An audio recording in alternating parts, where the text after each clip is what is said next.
ಎಲ್ಲರಿಗೂ ನಮಸ್ಕಾರ. Welcome back to my channel. ನೀವು ನೋಡ್ತಾ ಇದ್ದೀರಾ ಡಿಚ್ಚಿ ಕಿಚನ್ ಯೂಟ್ಯೂಬ್ ಚಾನಲ್.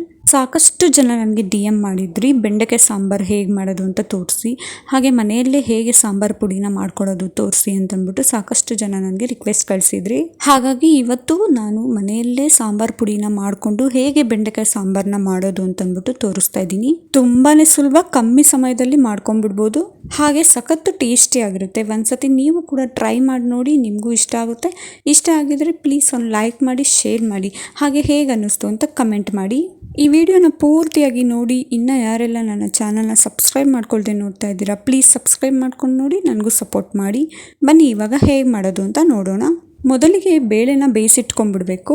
ನಾನಿಲ್ಲಿ 1 ಕಪ್ ಆಗೋಷ್ಟು, ನಾನಿಲ್ಲಿ ತೋರಿಸಿರುವಂಥ ಅಳತೆಯಲ್ಲಿ 1 ಕಪ್ ಆಗೋಷ್ಟು ಬೇಳೆನ ಒಂದು ಕುಕ್ಕರ್ಗೆ ಹಾಕ್ಕೊಂಡು ನೀಟಾಗಿ ಒಂದು 2-3 ಸತಿ ಚೆನ್ನಾಗಿ ವಾಶ್ ಮಾಡ್ತೀನಿ.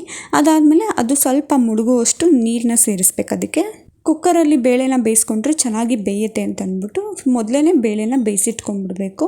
ಇವಾಗ ಸ್ವಲ್ಪನೇ ಅದು ಮುಳುಗುವಷ್ಟು ನೀರನ್ನ ಸೇರಿಸಿ ಒಂದು 3 ವಿಷಲ್ ಕೂಗಿಸ್ಕೊಂಡ್ಬಿಡ್ತೀನಿ. ನೀವು ಅಷ್ಟೇ ಪಾತ್ರೆಯಲ್ಲಿ ಮಾಡೋಕ್ಕಿಂತ ಈ ರೀತಿ ಕುಕ್ಕರಲ್ಲಿ ಮಾಡಿಟ್ಕೊಂಡ್ಬಿಡಿ, ಬೇಗನೆ ಮಾಡ್ಕೊಂಡ್ಬಿಡ್ಬೋದು. ಪಾತ್ರೆಯಲ್ಲಾದರೆ ಸ್ವಲ್ಪ ವೆಯ್ಟ್ ಮಾಡಬೇಕಾಗುತ್ತೆ.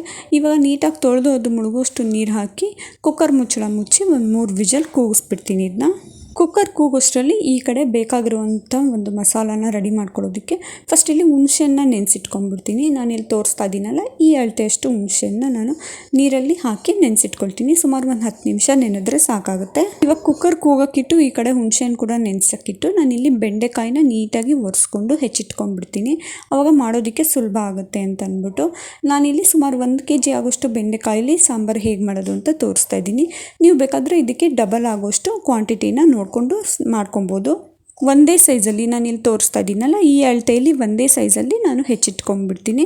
ಹೆಚ್ಚಿಟ್ಕೊಂಡಿದ್ದಾದಮೇಲೆ ಇದನ್ನು ಒಂದು ಬಾಣಲಿಗೆ ಸೇರಿಸ್ಕೊಳ್ತೀನಿ. ಏಕೆಂದರೆ ಸ್ವಲ್ಪ ಹುರ್ಕೊಬೇಕಾಗುತ್ತಲ್ಲ, ಹಾಗಾಗಿ ಒಂದು ಬಾಣಲಿಗೆ ಇವಾಗ ಹೆಚ್ಚಿಟ್ಕೊಂಡಿರೋ ಬೆಂಡೆಕಾಯಿನ ಹಾಕ್ಕೊಂಡು ಅದನ್ನು ಸ್ಟವ್ ಮೇಲಿಟ್ಟು 1 ಟೇಬಲ್ ಸ್ಪೂನ್ ಆಗೋಷ್ಟು ಎಣ್ಣೆನ ಸೇರಿಸ್ಬೇಕು.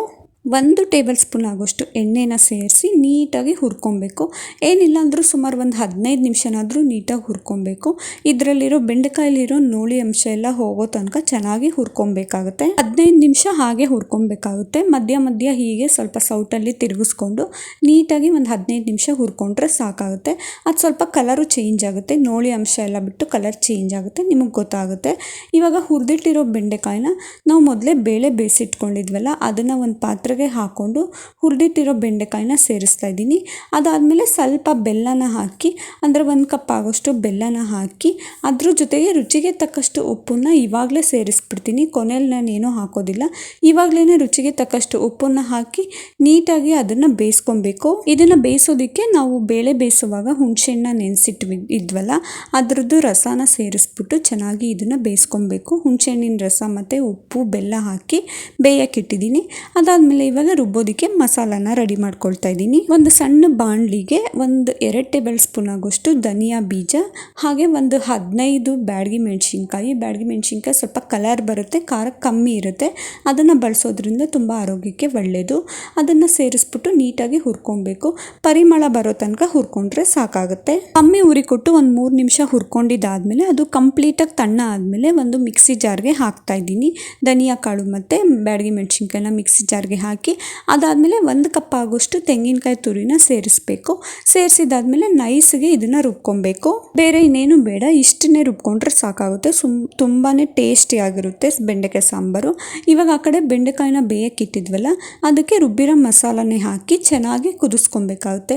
ಇನ್ಯಾವುದೇ ರೀತಿ ಉಪ್ಪು ಬೇಕಾಗಲ್ಲ. ಅಕಸ್ಮಾತ್ ಏನಾದರೂ ಕಮ್ಮಿ ಆಗಿದ್ದರೆ ಈ ಹಂತದಲ್ಲೇ ಸ್ವಲ್ಪ ಹಾಕಿ ಚೆನ್ನಾಗಿ ಕುದಿಸ್ಕೊಳ್ಳಿ. ಇದನ್ನು ಕಮ್ಮಿ ಉರಿ ಕೊಟ್ಟು ಒಂದು 10 ನಿಮಿಷ ಚೆನ್ನಾಗಿ ಕುದಿಸ್ಕೊಬೇಕು. 10 ನಿಮಿಷ ಆದಮೇಲೆ ಕಲರ್ ಕೂಡ ಚೇಂಜ್ ಆಗುತ್ತೆ, ನೀವೇ ನೋಡ್ತಾ ಇರ್ಬೋದು. ನೋಡಿದ್ರಲ್ಲ ಎಷ್ಟು ಸಿಂಪಲ್ ಆಗಿ ಮನೆಯಲ್ಲೇ ಸಾಂಬಾರು ಪುಡಿನ ರೆಡಿ ಮಾಡಿಕೊಂಡು ಬೆಂಡೆಕಾಯಿ ಸಾಂಬಾರು ಹೇಗೆ ಮಾಡೋದು ಅಂತ ತೋರಿಸ್ಕೊಟ್ಟಿದ್ದೀನಿ.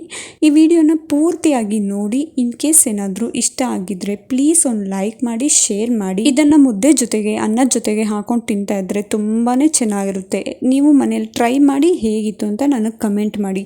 ಹೊಸದಾಗಿ ನನ್ನ ಚಾನಲ್ನ ನೋಡ್ತಾ ಇದ್ರೆ ಸಬ್ಸ್ಕ್ರೈಬ್ ಮಾಡ್ಕೊಂಡು ನೋಡ್ತಾ ಇರಿ. Thank you for watching.